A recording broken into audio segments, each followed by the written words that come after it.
Hey there everyone. So this is the next lecture that I wanted to do in the electrochemistry series. And this one is going to be going over thermodynamics and equilibrium and how we can tie that into electrochemistry. So specifically we're going to take a look at free energy, which is delta G, and we'll take a look at equilibrium, which is the K constant that we're used to working with, whether we're dealing with regular equilibrium, acid-base equilibrium, etc. K is just a placeholder for the equilibrium constant. It's a value that we put in there. So let's talk about that. What we really want to do is, now that we are familiar with creating a battery cell and we know the term E cell, we want to relate E cell over to delta G and K. And we're going to be able to do that through several equations. We can tie them all in together. And it turns out that if you know the E cell or the delta G or the K for any reaction, then you'll be able to find the other two. You need one of those pieces in order to solve the others. And there's some other basic information, constants and moles of electrons, that have to be plugged in. But of these three, if you can get one, then you should be able to tackle the others. So something that we want to discuss in regards to the electric energy for a cell or E cell is, when we're talking about E cell, it's really the volts, okay, times the coulombs. And coulombs is a term in chemistry that we use when we are referring to electric charge, specifically for electrons. Okay, so if you're thinking about it, when we talk about this, we can also set this equal to joules, right? Because joules is our unit of energy. Now, sometimes we're using it from a thermodynamics perspective when we're talking about heat. You can also talk about it from an energy, like an electric energy perspective. Now, we have to tie coulombs into that. So this all sort of interrelates. But joules is our general energy unit. Joules or kilojoules. So one of the very important pieces of information that we're going to need to tie all of these in together is relating moles of electrons to charge of electrons, which is a coulomb, and then mole would be Avogadro's number. So if you take the coulomb value times Avogadro's number, that will tell you the charge that is carried per mole of electrons that are going to be passing through. Because, right, we're sending electrons through a device or powering a voltage meter or whatever it is, and they're cycling over and over again. So it's not just one electron in theory, it's a whole bunch of them. So when we do that, we want a unit that can capture that information, and it turns out there is one. It's known as Faraday's constant, which we abbreviate with an F. And Faraday's constant is 9.6. It's around 9.65. It's really 9.647 if you're getting specific, but you'll sometimes see 9.65 written. Times 10 to the fourth coulombs per mole of electrons. All right? Very important number when we're dealing with electrochemistry. This is Faraday's constant. Now, what can we utilize Faraday's constant for? We can tie thermodynamic parameters, specifically the free energy of a battery, over to negative N, capital F, E cell. All right, so here we go. We've now connected E cell to delta G. Now you'll notice I have the standards here. So this is assuming we're operating at 25 degrees Celsius. And the bulk of the problems that we would practice or you would come across should be of that nature. Not always. We're going to have examples where they're not, but in general. So we've got delta G standardized and delta E standard, or not delta E, E cell standardized. Okay, so what is N? In this case, I mentioned it once or twice a minute ago. N is going to be the moles, and we're talking about stoichiometric usually here. It's the moles of electrons that are going to be transferred during this redox reaction. So if you remember, we were talking about balancing oxidation reactions, redox reactions. You find the total number of electrons that are going to be transferred in this process.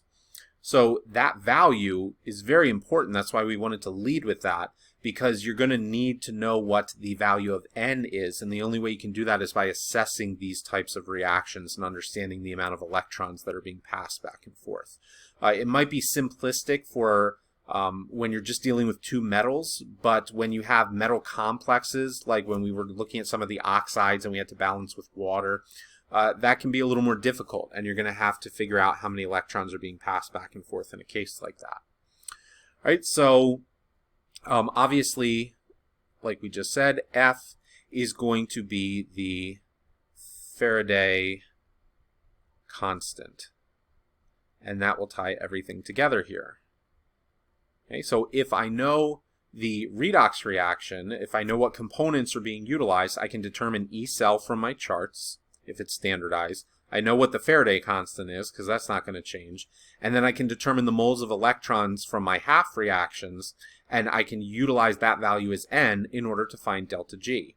Now keep in mind here, because there's a negative, okay, N should always be a positive number. It's a stoichiometric coefficient. F will always be a positive number. Faraday's constant is a positive number. It's 9.647 times 10 to the fourth.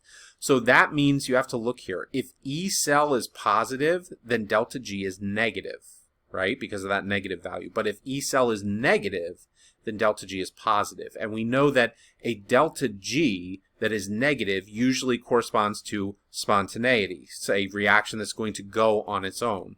And so it is important that you realize a positive E cell is going to correlate to a spontaneous E cell, or a spontaneous battery that's generating this electric reaction, right? So keep that in mind when you're looking at this. This is sort of an important setup where the negative value is there. Okay, so one of the other things, because we want to be able to tie this into equilibrium, is that we can say that E cell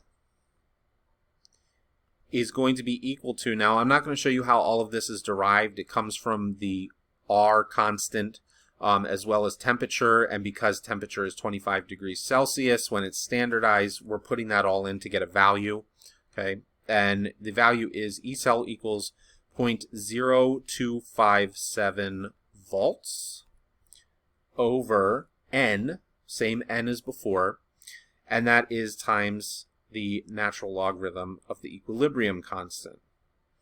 All right, so this setup right here can tie equilibrium constant in with E cell. So we now have two very useful reactions, okay, that all involve E cell, and then we can tie this together even further because we can relate delta G over to the equilibrium constant. So we can also say that delta G standardized is equal to negative RT, okay, ln K. So if I can find the K through either E cell or delta G, right, then I can connect these together. Now I do want to make a note here. The R that we're referring to in this case is a bit different than the 0.0821, which is the one used for gas laws. It is still the same R, but it's using different units, which means that it's going to have a different value. So the R that we plug in here is 8.314, and that's because it's not ATM liter per mole Kelvin, it is joules per Kelvin mole. Okay, and joules is important here because we're dealing with energy in these parameters. So we want to make sure that we're using the correct R value when we're dealing with this. All right, so what I'd like to do now, because we've got these three equations that we can tie together, is let's go down and do some practice problems. All right, so here's the first one. Calculate the equilibrium constant, so that's K, all right, for the following reaction at 25 degrees Celsius, and we have a reaction here. So we've got tin is going to tin 2+, and then copper is going from copper 2+ to copper plus. Now we have to be careful, it's not going to copper solid, so we have to pick out the correct value when we go in and we start pulling off standardized reduction potentials from our chart. Okay, so what I really should try to do here, if I want to find the equilibrium constant, which is K, I'm going to try to find what my E cell is based on this, because I can certainly go in and find the values at 25 degrees Celsius for E cell, right? And I should put a standardized note up here. So the question is, what would E cell, I'm sorry, not E cell, what would the E, standardized E of the tin 2 plus tin relationship be? Okay, so we're going to find that value. And we want to find the standardized E for the copper 2 plus copper plus value. Right? So what is that E? So what we'll do now is we're going to go ahead and pull up a chart with the standard reduction potentials. Okay, so here is the chart for the standard reduction potentials. And when I go through, I want to make sure that I am looking for the correct values. So let's try to find the copper 2 plus to copper plus. All right, so scrolling down. Here we go. Copper 2 plus to copper plus is going to be plus 0.15. Again, I take mine out to 2 decimal places. So it'll be plus 0.15 for the copper portion. And then I need to go find the tin. So tin is going to be SN. Alrighty, and here is tin. Okay, so it's tin 2 plus to regular tin solid. And that is negative 0.14 if I'm rounding, because it's negative 0.1375 here. So negative 0.14. All right. So those are the values that I'm going to utilize there. Let's go ahead and plug them in and find out what E cell is. Okay, so just to remind ourselves, this is 0.15, and this one we said was negative 0.14. Right, so in this case, we have to take a look which one is being oxidized and which one is being reduced as far as the cathode-anode relationship. So if we take a look, the copper is going from 2 plus to plus, so it's gaining electrons. It's being reduced, so it will be the cathode. So that means the copper needs to come first in the E cell equation. Right? Now remember, if you're just trying to set up your own battery and you're handed 2 of them, you would have to determine which one should be the cathode based on the values, which one's optimal in the way you want to set it up. Right? However, in this case, you're already being given a reaction, so you need to pay attention to which is the cathode and which is the anode. All right, E cell, the value that should go here would be 0.15 volts, okay, minus a minus 0.14 volts. Okay, so that means that E cell is going to be equal to 0.29 volts, and that's positive.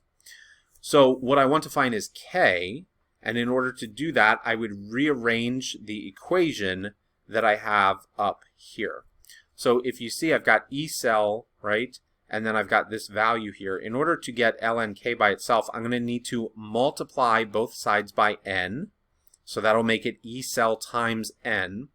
And then I would need to divide through by the 0.0257. So what I'm going to rearrange it to in a second is n E cell divided by 0.0257 volts, and that will set that equal to ln of K, and then we'll solve for K, because that's what the problem is asking.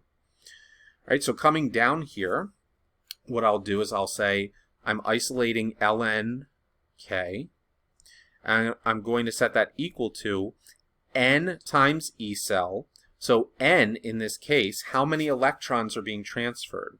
Well, if I take a look at this, I've got tin going to tin 2 plus, so it had to lose 2 electrons in that case. Now, is the copper gaining 2 electrons? Well, it goes from copper 2 plus to copper 1 plus, so that's a gain of 1 electron, but there's a stoichiometric coefficient of 2 in front of it, so it does it twice, so it's 2 electrons. Right? I don't really need to go and balance the whole half reaction set here to figure that one out. So I can put 2 as my n value. So what I'll end up with is 2 times the E cell over 0.0257 volts. And that is going to equal 22.6. So keep in mind, this is not the answer. This is the natural log of the answer we're looking for. Okay, now when you want to get rid of the natural log, not the base 10 log, you need to raise e, the natural logarithm antilog, so e to the 22.6. So k, okay, if you look on your scientific calculator, there's a little e. Okay, this is different than the e button used to put your exponent in for 10 to whatever. Okay, so it's little e 22.6 okay, is going to be equal to, and if you solve for that, it's 7 times 10 to the 9th. Okay, so that is the k value that we have there. All right, now, here's the next one. Calculate the standardized free energy, so now we're talking about delta G, okay, for the following reaction at 25 degrees Celsius. So again, if I'm at 25 degrees Celsius, why don't I go ahead and find the standardized E cell value? And if I can find that, then I could potentially move forward here. So I take a look, I've got solid gold going to aqueous gold 3+, and I also have solid calcium and calcium 2+. All right, so those are the values I need to go in and get. So I'm looking for the E of gold 2+, and I'm sorry, gold 3+, not 2+, and gold, right? And I also need the E value for calcium 2+ and calcium solid. So let's go find those values. Bringing our chart back up. Gold is AU, so we'll go to the top of this chart here and find AU. All right, gold 3+ is 1.498, so it's going to be approximately 1.50, so that's the value I'll put there. Okay, let's go ahead and mark that down. 1.50, and that was positive. All right, so then calcium, I need the calcium 2+ and calcium. So go down, here's calcium 2+ and calcium. Okay, and it is negative 2.868, so negative 2.87 is the value that I'll use there. Okay, so coming over here, we've got negative 2.87. So again, I need to keep in mind what is the cathode and what is the anode in this case.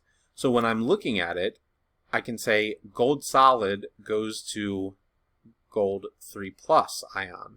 So that is a loss of 3 electrons.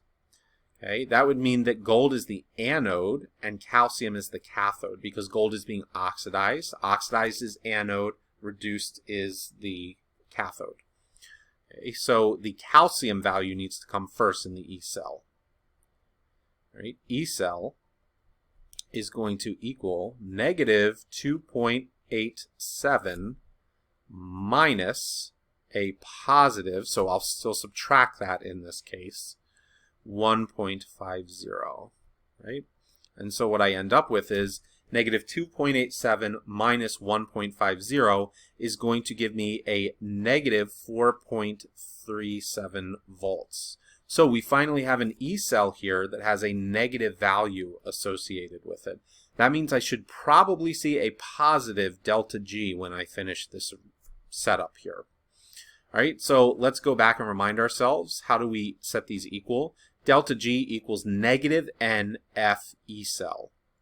All right, so delta G, which is what we want to solve for here, standardized delta G, is going to equal negative N. Now, let's think about this for a second. What is N? It is the stoichiometric moles of electrons. Well, here, calcium is going to gain 2 electrons, whereas gold is losing 3 electrons, right? Now, gold is losing 3 electrons 2 times, so that's 6 electrons, and calcium is gaining 2 electrons 3 times, so that's 6 electrons. So the stoichiometric ratio of electrons, if I were to write all this out, would be 6. So that's the value that needs to go there. Okay, Faraday's constant is Faraday's constant, so that's about 96,500. Okay, the unit on that is joules per volt mole. And then the last thing I need is my E cell, right? Because this is negative NF E cell. And I said that the E cell up there is negative 4.37 volts. Now, if you take a look at this, right, what I have here, okay, the negative times the negative is going to be positive. So I will indeed have a positive delta G, and that makes sense. If the voltage is negative for the battery cell here, right, that means it's going to take more voltage than it's actually producing in order to drive this reaction. So I would not expect this to be a spontaneous reaction. I'm going to have to input energy from an external source in order to drive this redox reaction here. Okay, so if you put all of that together, you end up with your delta G value, and delta G turns out, when you multiply all this, to be 2.53 times 10 to the 6. Now that's joules per mole.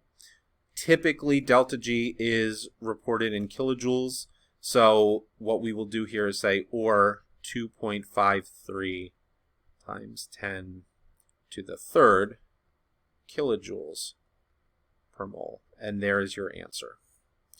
All right, so hopefully everybody found this helpful in terms of the explanation. Again, the goal here being that we can tie in thermodynamics and the equilibrium constant to the E cell in the electrochemistry, and we can put them all together. All right, so that's about it for this lecture.